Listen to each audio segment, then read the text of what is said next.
D. Paramesh. நடிகர் திலகம் அவர்களின் காவிய நடிப்பில் மாபெரும் வெற்றி பெற்ற வசந்த மாளிகை திரைப்படத்தை பத்தி தான் இந்த காணொளியில நம்ம பார்க்க போறோம். அதுக்கு முன்னாடி நம்மளுடைய சேனலை இதுவரைக்கும் நீங்க சப்ஸ்கிரைப் பண்ணாம இருந்திருந்தீங்கன்னா மறக்காம சப்ஸ்கிரைப் பண்ணிடுங்க.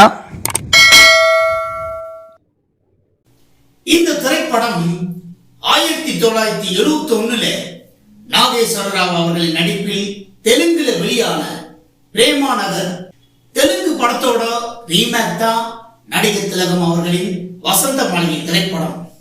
இந்த பிரேமா நகர் படத்தை டி. ராமநாயுடு அவர்கள் ப்ரொடியூஸ் பண்ணியிருப்பாரு. அதே மாதிரி இந்த படத்துக்கு ஸ்டோரி கௌசல்யா தேவி அவர்கள் ஸ்டோரியை எழுதியிருப்பாங்க. இந்த திரைப்படத்துக்கு டைரக்ஷன் KS பிரகாஷ் ராவ் அவர்கள் இந்த படத்துக்கு டைரக்ஷன். இந்த திரைப்படத்துக்கு இசை KV மகாதேவன் அவர்கள் தான் இந்த திரைப்படத்துக்கு இசை அமைச்சிருக்காரு. இந்த பிரேமா நகர் திரைப்படம் 1971 இந்த திரைப்படம் தெலுங்குல வெளியாச்சு. இந்த திரைப்படத்தை தான் வசந்த மாளிகை அப்படின்னு பேர் வச்சு நடிகர் திலகம் அவர்களை இந்த திரைப்படத்தை நடிக்க வச்சு எடுத்தாங்க. அதே மாதிரி இந்த படத்துக்கு ப்ரொடியூசர், டைரக்டர், ஸ்டோரி, இசையமைப்பாளர் தெலுங்குல யார் பண்ணாங்களோ அவங்களே தான் இந்த திரைப்படத்துக்கு எல்லா ஒர்க்கும் பண்ணியிருக்காங்க.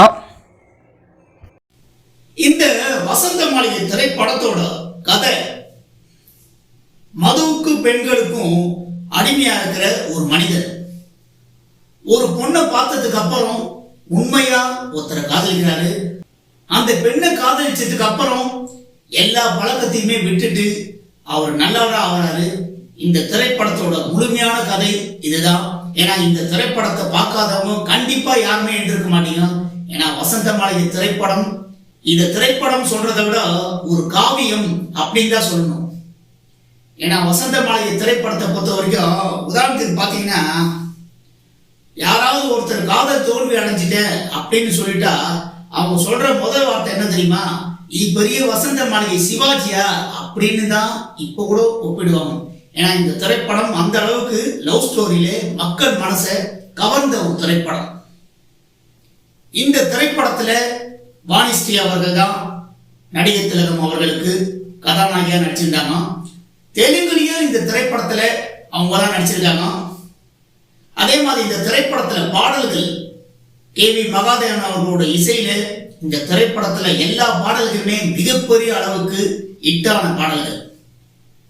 அதே மாதிரி தெலுங்குலயும் இந்த திரைப்படத்துல யாருக்காக அப்படிங்கிற பாடலை தான் தமிழ்ல அப்படியே வச்சிருக்காங்க.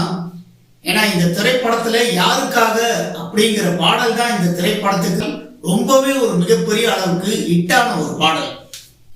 அதே மாதிரி இந்த திரைப்படத்தை பத்தி நான் சொல்லி உங்களுக்கு தெரியணும்னு அவசியம் கிடையாது. ஏன்னா இந்த திரைப்படத்துல நடிகர் திலகம் அவர்களோட நடிப்புலாம் இந்த திரைப்படத்துல நீங்க பார்த்துருப்பீங்க. அதாவது ஒவ்வொரு சீன்லயும் அவர் காட்டுற ஸ்டைல்லாம் இந்த திரைப்படத்துல ரொம்பவே மிகப்பெரிய அளவு. ஒவ்வொரு காட்சிகளிலும் அவருடைய நடிப்பு இந்த திரைப்படத்துல ரொம்பவே வித்தியாசமான முறையில் இருக்கும். அதே மாதிரி செகண்ட் ஹாப்ல அவங்களுடைய காதலை பிரிஞ்சு போனதுக்கு அப்புறம் மறுபடியும் ஒரு குடிப்பழக்கத்துக்கு அடிமையாகிறாரு. அந்த காட்சிகள்லாம் இந்த திரைப்படத்துல இந்த படத்தை பார்க்குற ஆடியன்ஸோட கண்ணுல தண்ணி வர வைக்கிற மாதிரி தான் அவருடைய நடிப்பு இந்த திரைப்படத்தில் இருக்கும். ஏன்னா 2024 ஆனதுக்கு அப்புறம் கூட நடிகர் திலகம் அவர்களுடைய திரைப்படம் எல்லா திரைப்படமே ஒரு காவிய மாதிரி தான் இப்போ பேசப்பட்டிருக்கு.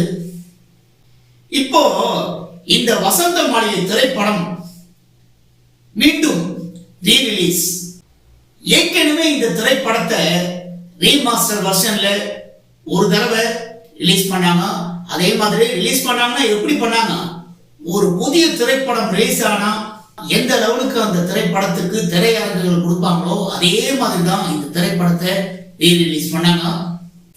இந்த திரைப்படத்துக்கு நடிகர் திலகம் அவர்களோட ரசிகர்கள் மத்தியிலையும் மக்கள் மத்தியிலையும் ரீமாஸ்டர் வெர்ஷன்ல மிகப்பெரிய அளவுக்கு இந்த திரைப்படம் வரவேற்பு பெற்றது.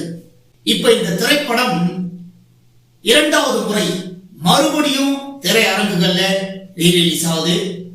அதாவது 2025 3ஆம் தேதி இந்த திரைப்படம் மறுபடியும் திரையரங்குகள்ல ரீரிலீஸ் ஆகுது.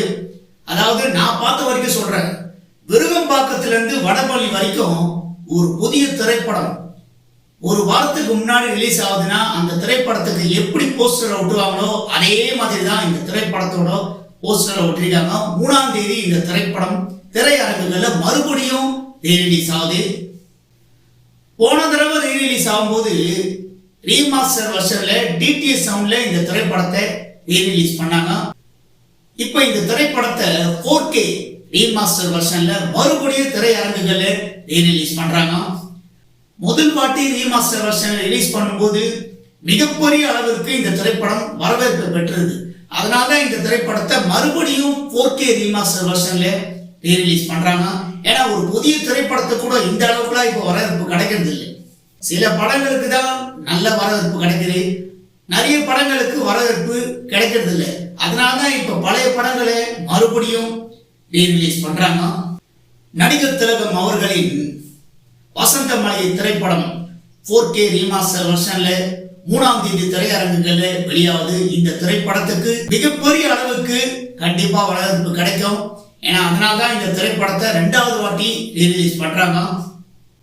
இப்போ நடிகர் திலகம் அவர்களின் காவிய திரைப்படம் வசந்த மாளிகை திரைப்படத்தை பத்தி நம்ம கொடுத்திருக்கிற இந்த காணொலியை பத்தி நீங்க எல்லாரும் என்ன நினைக்கிறீங்கன்னு உங்களுடைய கருத்துக்களை என்னுடைய கமெண்ட் பாக்ஸ்ல எல்லாரும் மறக்காம பதிவு பண்ணுங்க. நண்பர்களே, இந்த காணொளி உங்களுக்கு பிடிச்சிருந்தா லைக் பண்ணுங்க, ஷேர் பண்ணுங்க, கமெண்ட் பண்ணுங்க. ரொம்ப பிடிச்சிருந்தா ஜி பார்மேஷன் கட்டுறது கையளவு சேனலை சப்ஸ்கிரைப் பண்ணுங்க.